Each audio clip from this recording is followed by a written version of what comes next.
What's good? What's happening, everybody? It's your boy Ferris McDonough. Welcome to another great edition of the post credits. Today we are reviewing episode 2 of season 1 of A Night of the Seven Kingdoms. Today with me, as always, is my main man Justin. Justin, how are you, bro? What's up? What's up? What's up? As well as with us is Matt. Matt, how are you, bro? Doing good, thank you. All right, guys. It was great to have you guys here. Let's get just right into it, man, because it was a very straightforward episode. No fat, straight meat and potatoes. Started and it ended.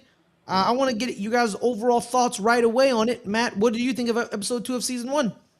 Um, I honestly like the first episode better. Okay. I thought that was like a weak episode, kind of for the beginning of the show. Mm-hmm. Like, just I don't know, nothing really happened in this episode. We had some character interactions that were cool, but like, especially with such a short season, I was kind of expecting something a little more to happen in this episode, but it was okay. All right. Justin, hit me. I can see where somebody like some of the people, the fans or whatever, that's trying to watch it could see where Matt's point of view is. I didn't really like one or other any more, any less. To be honest with you, I think we did get a little more action in this one. It's Yes, a at little the bit of end. a shorter episodes, which like we talked about last time, it was going to be some shorter episodes.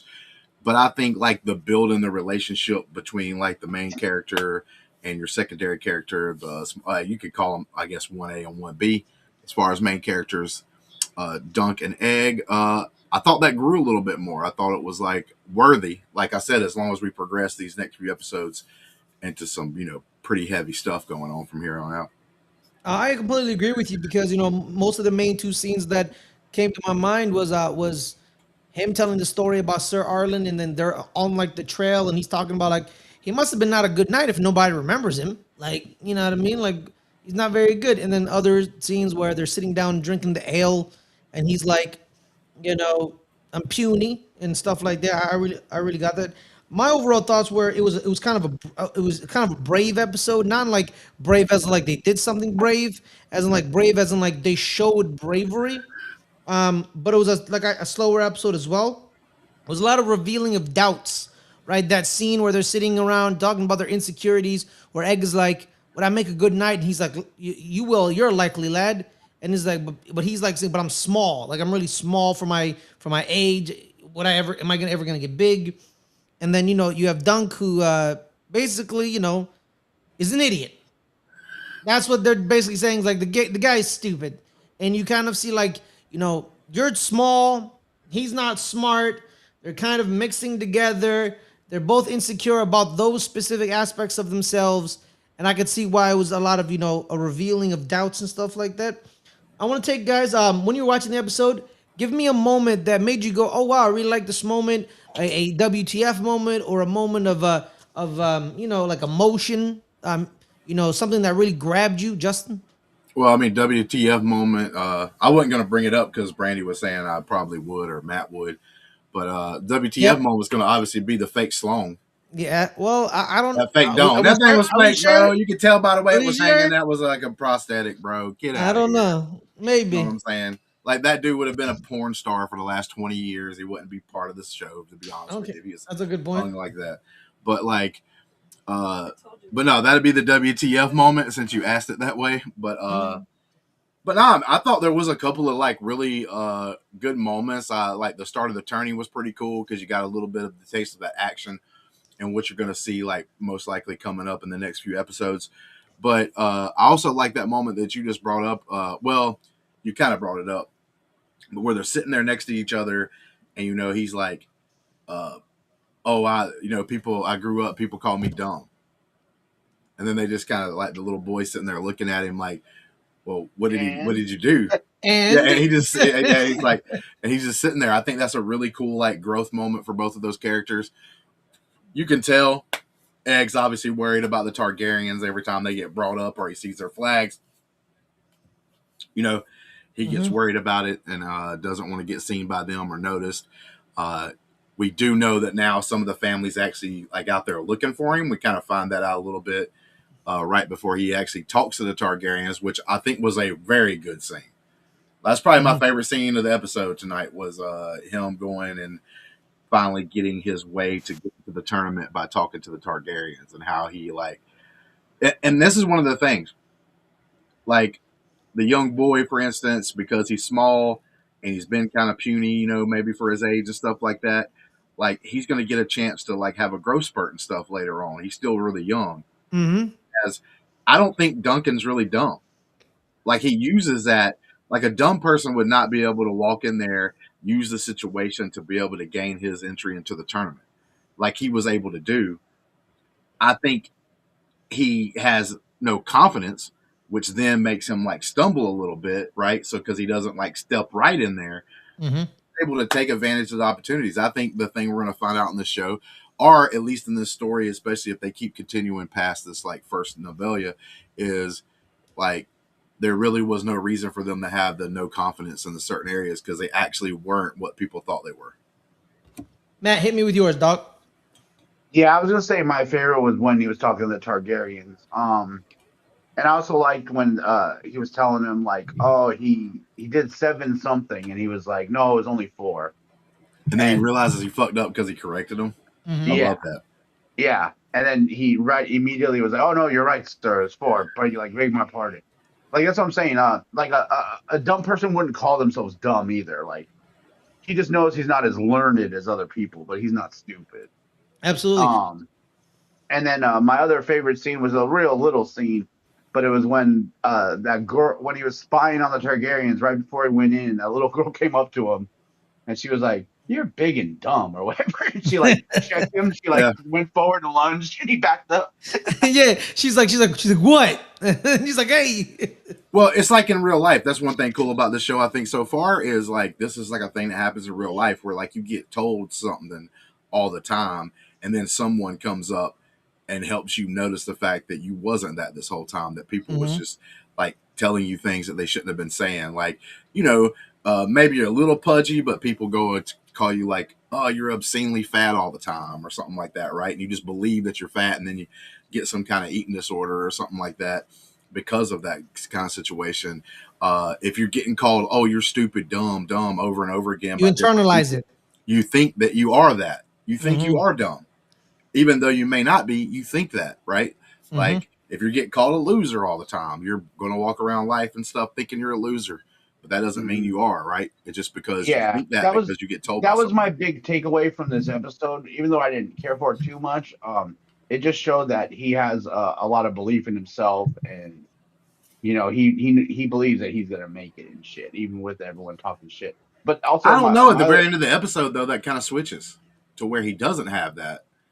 Like, well, no, I don't agree. He has bravery and guts, right, to step up to this plate and to even step into that room with the Targaryens, right? He's got bravery, he's got guts, he's got will.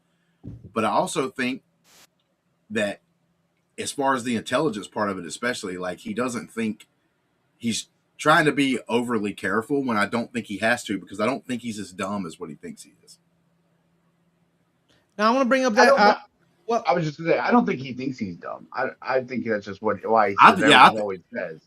That could be interesting, and we could find out more and more of the episodes that flow out as they tell the story and stuff like that. But I actually think he just feels like he's dumb because people keep telling him that. But also real quick, my other favorite little scene was when he's standing in the stable and the guy's like, "Are you blah blah blah Targaryen?" And he's like, "No." He's like, "Well, then get the fuck out of the way." Yeah, that was awesome. That was really funny. That was that was mad funny, man. That was mad funny. It's like, you bail out Targaryen. Yo, man, that shit had me dying, bro. I was like, it was like, yo, man, I died laughing for a cool couple minutes, man. Yo, shout out to Bobcat Driver 6930. He said, I like the moment between the Kingsguard Knights and Duncan and the Ashford stables. 2 knights, one of whom is from a merchant blood, but not noble blood, recognizing a potential equal in Duncan. Yeah, that is true. Nice. The Crabber, the son of the Crabber. But yeah. I want to bring up that. And then he's like, his dad owns half the fleet. He's like, oh, that's different. I guess. Yep. Like, yes, it's different. No, but I want to bring back. You brought up that last scene, right? Where Justin, I don't agree that he loses look. I think he gains more confidence because you listen to what he's saying. He said he was a noble man. He was good to me, and these guys Yeah. don't remember him.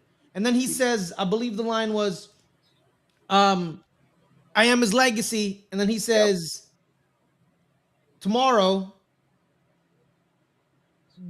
we will show them what his hand was wrought. Like, he's like, Yeah. I'm gonna show them. Y'all don't remember him.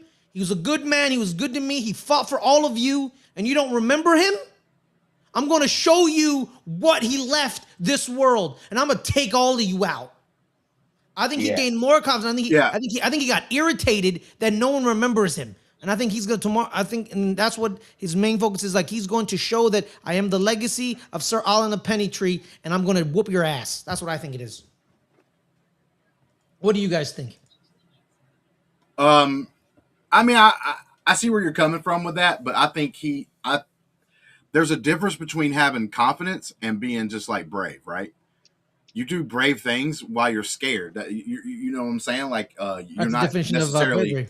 right, but you're not necessarily like confident in those moments. Like I think he's brave. I think he's strong-willed. I think he's a person that stands on principle and he's going to try to go out there and fight for what he thinks is right. And in this moment, he's seeing that this guy that he grew up admiring his whole life, that helped him grow up and help him learn some things, is being kind of just like forgotten just because like he wasn't rich or he wasn't like super powerful. He was this knight that went and did things that were supposed to be good and all this stuff, but he's not getting any of the glory for it. And he's like, that shouldn't be that way. I'm going to be here to try to change that. And there's a difference between you trying to step up and being like, yeah, I want to try to change this, or I want to be this person, and having the confidence of actually really thinking that you're going to be able to 100% do it. Matt? So I think it's more of a bravery thing than it is a confidence thing. Okay. Yeah, no, Bravery, confidence? I had more the takeaway that Ferris did, that he was telling him why he's like believes in himself, because all those things he said, like, yeah, the guy was good to me, fucking all this shit, and like you said, like I'm gonna show them what he raised, like. Now, we'll say that I don't think he's confident in how smart he is, his intelligence, but I do think he's confident, and especially more confident in like his physical abilities. Like, I think he actually knows that he's strong, right? And that he's going to be able to like do some shit because like his physical abilities. But when it comes to his like intelligence part of it, is where I see the lack of confidence. Yeah, probably. But yeah, me, man, I think it's really setting up really nicely. Like, I really hope we have an epic battle next episode, because like I said last week, man, like, I liked it, but we need to like, really kind of hurry up, because it's only 6 episodes. Right? So we need something major to happen next episode. They're setting up the relationship between the two characters, and I really like it. Once again, Egg, just what a star. That kid is just off the hook. Shout out to that kid. But I really need some more, because like that scene with he's just sitting around, they're drinking the pint of ale, then Lionel Baratheon rolls up to him and said, "Hey, come on, join me. Will you accept my call for war?" And he's like, "Okay." And it's like, that's a physical, like Justin, you said, that's a physical thing. It's just me grabbing a rope and it's tug of war. And he said yes, because I think you're right, Justin. He is confident in his physical attributes, because tug of war, there's no strategy in it. It's me grabbing a rope and pulling. That's it. And they show the juxtaposition of he's the anchor, where he's wrapped around the waist and he's pulling. Then you have to see towards the juxtaposition of Egg just like hanging on the rope, because he's not strong enough to be on the floor, dug in. Like, again, we see another revealing of the insecurities and the doubts, but also to kind of the funny juxtaposition as well. But also too, I want to get down to the characters. We have introduction to newer characters this time around. What's a character that that was introduced that you enjoyed, that you liked? One of the Targaryens have joined. We saw the Lord of Ashford. He was there. Where are we going? We saw the Tully. We've seen a lot of crests that we've seen in Game of Thrones. The Tully crest, the guy who bit the fish. That shit was kind of that shit was kind of gross. But shout out to the Tullys. And then we saw the Baratheons again. Riverlands. Yeah, the Riverlands. So Justin, a character that you're like, well, I really like this character. I mean, on this episode, to me, hands down, it had to be the I don't know what Targaryen he was, but the dark hair Targaryen. You had Baelor. him, and then you had the older guy, I guess, that had the more of a white hair. But yeah, I actually think he was the bar none to me. Like his conversation with Duncan was like really cool. How they went about that. Thought it was intelligently done. Yeah, Baelor Targaryen, the King's Hand, the second to the throne. Which is also weird because of the fact that he is like a dark haired gentleman. He's not walking around with the normal Targaryen like silver whitish hair. But yeah, well, he's the descendant of Rhaenyra, Yep. and we all know in House of Dragon, Rhaenyra had her children with that fellow, that guy that ended up dying. I don't remember his name. Yep. Because she needed to. She wanted children, and the guy she married didn't like women, so they had to find a way to sire the kids. Yeah, Matt, what about you? Yeah, I'd definitely say that the more cool-headed Targaryen was my favorite character. But I also liked, she didn't have that big a role, but I liked the girl that he liked from the play that was he wanted to paint his shield. Yep. I think I'm fairly sure she probably has a bigger role in the story, but I liked her character. She seemed cool, and I liked how Aang told him when he's like, "That didn't go well with the girl, right?" And he's like, "You're both gigantic." It's like, what does that mean? It's like, is that a bonus? Like, Yeah, it's commonality. He's like, yeah. Nah, I'm with you guys, man. I think Baelor Targaryen is probably the winner of the episode, especially that scene, right? Because Baelor, the only person who remembered Sir Arlen, out of all the knights, basically the nobody knights, Yep. the crown prince remembered him, because the crown prince wants to show that I know everything, I know history, I know all of you. I know all of you, and I know what you are, and I know who you are. I know what makes you tick and what makes not you tick. I know everything. I also find it. What did he say? He said, "I like to know everything about my foes." That's what he said, right? Yes, exactly. He's like, I want to know everything. And I also find it hilarious how like he's talking to his brother. He basically like, where the hell are my stupid kids? Yeah, I mean, where are they? And one of them is Egg, and the other one is Damon, the guy who was drunk in the inn in the last episode. He's like, where are they? They just disappeared. You know what I mean? Like it's pretty funny. But yeah, man, Baelor Targaryen, I think he was pretty cool, man. I really like him. Sometimes some of the Targaryens are cool, and some of them are not cool, but most of them are cool. He's also the son of a Martell. This is the beginning of the Targaryen Martell connection. Right. You know what I mean? So we'll see about that. How we know about King. We all know what happened in King's Landing, and the what's his face? Gregor Clegane. What is it? Wasn't the mountain? He kills one of the Martells that sent everything down towards destruction. So we're really seeing I really like this. I really like this all.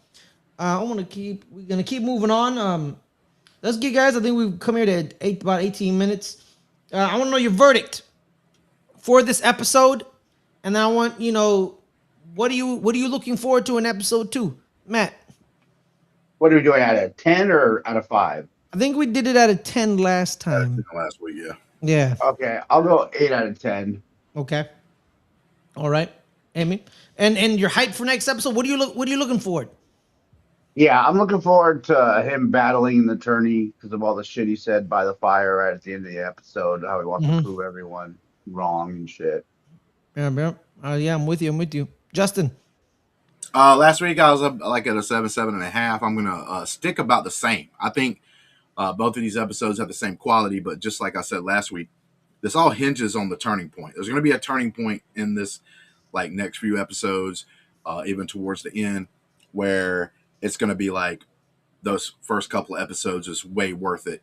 We definitely needed that. This makes an awesome ass story. I'm in the feels because something's happening, and I really was like white knuckling it because, like, you know what? Even though I know this is a story and it's fake, and the good guys may come out and prevail, this is Game of Thrones, which that ain't guaranteed. But in a lot of stories, it does that. I get lost and forget that for a moment situation, and then these episodes jump up to maybe like 9.5, or it could turn that other direction. And these episodes drop in score based on that turning point. There's always a turning point in the show where it's like, oh, this is what we're about. This is what we're trying to do. and then that really, really grabs you. This is set up. This is another setup episode. I think both of these episodes are really done really well. 4 setup episodes. It's according on what we getting set up for, though. Absolutely, I'm with you. I'm gonna stick around an 8. This one's an 8 because, like I said last week, I was a big fan of last week's episode. But I said last week, if it keeps going slow, then I don't know what's going on because we only got 6 episodes. So yeah, we're down to 4 left. Yeah, now we're down to 4. You know, we've gotten all of the, you know, kind of like we've gotten like the internal like conflict connections with him and Egg and kind of set the relationship. But now we need to see the action. I think because we're at a tournament. Because we're at a tournament. We just saw the action last episode, the jousting. You know, someone falling on the ground, someone, you know, jumping on a horse, you know, side saddling, getting on, and then, you know, swinging, getting a shield. That was awesome. Yeah, we need to get into the meat and potatoes. Right, I really feel what's going to happen here coming up is going to be we're going to obviously have the tournament, and I think that's going to be it's begun. Yeah, probably in the next episode, maybe even the next 2 episodes. But Duncan's going to step up and embarrass somebody that doesn't like it very much, and then they're going to try to blame him for doing something wrong, which is why we have a battle at the end. That's like, oh, you got the trial by the 7 because the trial, because we saw the that's part of the promotional material, yes. Yeah. So like, yeah, that's what I think is going to happen. He's going to embarrass somebody in this tournament that don't want to be embarrassed, and then they're going to try to like blame him to make him look bad, so they're not absolutely anymore. And then I think they're going to get double embarrassed. Absolutely. Well, guys, thank you guys so much for joining us. We really appreciate you guys' support. If you want to hit that like button, hit that like button. If you want to hit that subscribe, hit that subscribe. We're over 1,000 subscribers, trying to get to 1,100. We're at 1,070, trying to get to 1,100. We're 30 away, so hit that like, hit that subscribe. And if you're much more inclined, we do have a Patreon. Go to patreon.com/LGR_network, as well as a Ko-fi page, ko-fi.com/LGR_network. They're similar. It's a tier system. You pick the right tier. That's for you. But without further ado, guys, tell us where we can find you. Let's start off with Matt. Just here doing TV and movie reviews sometimes. All right, Justin. Real quick, because I didn't actually notice this. I have my thing on full screen, but we did have Bobcat come out here. Yeah, and, I read his comment. I just want to recognize him. Like, appreciate your comment, buddy. Thank you for doing that. I just saw it. But yeah, thank you for the interest and stuff, and keep doing that for us. But yeah, I'll be here. We're definitely doing this show and stuff like that. Getting more comfortable in the mood where I'm at. We just had a big ass snowstorm. Hope everybody in this area stays safe. Bigger than that guy's show. And but yeah, all right. I'll be here. Cool, guys. My name is Ferris Blunt. You can find me on here every Thursday and Friday at 3 o'clock Pacific. We do the Rewatchers Council, Buffy and Angel, and as well as Thursdays 5 o'clock Pacific. We do the MCU Rewatchers Council as well on Thursdays. So be on the lookout for that. And then on our sister channel, if you like sports, I'm there most Fridays 5 o'clock Pacific. Good Friends, Better Rivals. We took the week off. So make sure to always also subscribe over there as well. We also have clips channels, so be on the lookout. We're going to be cutting up these videos and dropping clips on our clips channels. We got both of them already active, so be on the lookout for that as well. So once again, thank you guys so much for joining us. Hope you had a wonderful day. I just wanted to add one quick little fun fact here because of that guy's comment. I just saw it. The Ashford Stables. Fun fact is I went to Ashford High School. Oh, wow. It's wonderful. Justin is of one nobility. Yeah. Yes, be on the lookout for that, guys. guys. Edward Hamilton. You know it. You know, Sir Justin of the Beard. Yeah.